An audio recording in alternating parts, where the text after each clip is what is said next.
Welcome to Subramani. I wrote an article for Express saying how to invest in your 20s or investments in your 20s. So that got a good response, and therefore this video. Actually, this book, Retire Rich, it has a byline saying invest rupees 40 a day. That is meant for you when you're 22 years of age. So let me start by saying what all you should do. First of all, you should invest bravely. If your parents have never invested bravely, which means they have never invested in an equity mutual fund, they have never invested in equity shares, or not invested a significant portion. Let's say they've got 2-3 crores in bank fixed deposits, house, etc., and they have 5 lakhs in mutual funds. Then they are not the best people to turn to for advice, especially in your 20s.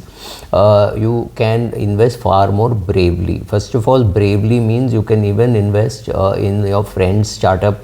Let's say you're studying and your friend wants to start up, he wants to make an app, and he wants you or she wants you to join him or her, or some home delivery business, something like that. That is the time to be thinking what you should do with your career. So you should either go ahead full-fledged into it, investing your time, effort, money, everything into it, and start off, or start your own venture. This is the time to be brave.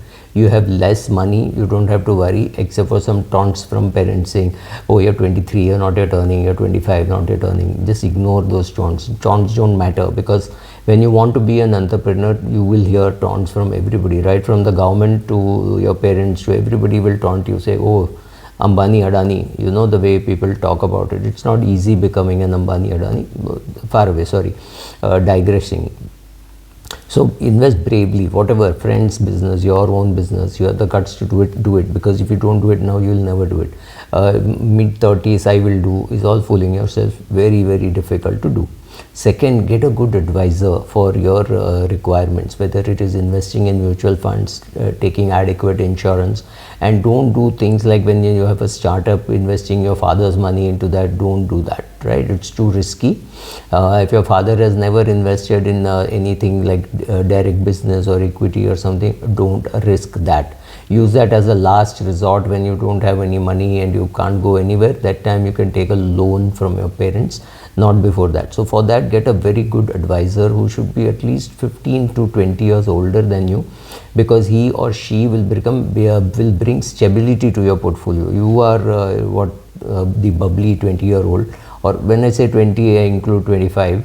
And you think you're going to conquer the world. Maybe you will. Maybe there is a Jeff Bezos hidden under you, or Mukesh Ambani hidden within you. Maybe. I'm not even disputing it's not there, because definitely one of the persons hearing this video is going to have more wealth than Jeff Bezos. That's for sure. So invest bravely, get a good advisor. And remember one thing, at this stage, the return that you get, the percentage return that you get on your portfolio doesn't matter, because you don't have too much anyway. Maybe you're doing a 10,000 rupee per month SIP, and that is 1,20,000. 1% here or there won't really matter. Interest, the rate of return starts mattering after you've created the corpus.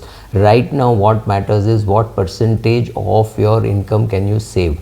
Can you save 100% of your income? It can happen. If you're a boy or a girl living with your parents who are very well off, maybe they are incurring all your expenses. Maybe you're 23 and you have started earning, but your father says, oh, don't worry, I'll do all the spending. So he's paying for the rent, he's paying for your food, he's paying for the electricity, he's even paying for the entertainment when he takes you out. So fine. So you can save, technically you can save 100% of what you're earning. But if it's a person who you're supporting your family, your father does not have so much of income, or your father has died, you're supporting your mother and younger siblings, then obviously you will be able to save lesser amount of money. Whether you're a boy or a girl, gender doesn't really matter at this stage. What matters is how much you earn, how much you save, and how much you invest, right? So that's important. So your earning has to get translated to saving, and saving has to get translated to investments, right? So I'm reading from an article which I wrote. So obviously it sounds very simple, but learn to spend less than what you're earning. This may not sound very, it should sound funny that some people don't know how much they earn and how much they spend. because they are earning, the money is getting credited to the bank and they are spending by charging everything on the credit card, on the due date when they have to make the payment, they have no clue from where they will pay, so they pay the minimum. This is one of the worst things that you can do.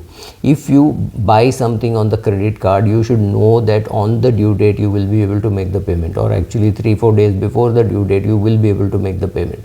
Whether it's an Ola that you're hoping that you will pay at the end of the month, that's fine. I do it because it's convenient to do so. So instead of paying 380 rupees and 142 rupees, I accumulate my Ola bill, and end of the month it could be 1900 or 3600 or 8000, whatever be the amount, and I pay off a lump sum. But I will not take it to the next month, right?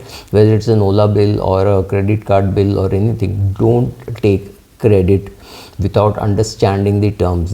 Most of this credit will be very expensive, so understand borrowing also. If you're borrowing, understand borrowing at all. Borrowing, ideally don't borrow at all, but that's great advice, but you might need to.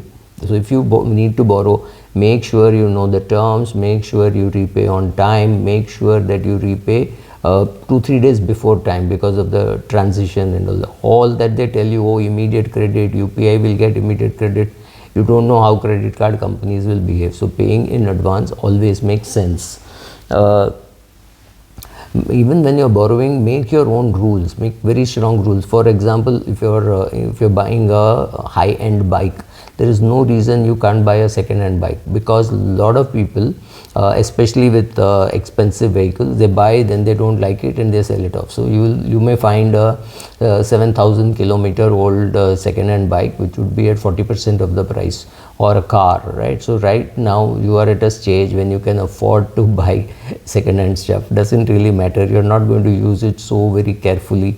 So right now, especially if you're buying expensive 2 lakh 3 lakh rupee bikes, you are much better off buying the second-hand ones which are available, and they are available quite a bit, right? So this is as far as borrowing is concerned. When you have a credit card, you pay off the debt in full, right? So first of all, you have a credit card because it's a good thing to have, but don't use the credit portion of it. Incur all your expenses, and if your due date is 12th of the month, on the 8th or 9th of the month, pay it off in full, right? Pay it off in full. Let me repeat, because when you get the bill, it will say this is the amount of the bill and this is the minimum to pay, and that minimum to pay will have a nice arrow and big font size, right? Font size 24, this will be font size 9 or 10, right? So this looks very attractive, so you make this payment. That is wrong. Make the full bill payment, right? If you are surprised why I am saying this so slowly, it's because I see youngsters not understanding the difference between paying the full bill and paying just 5%.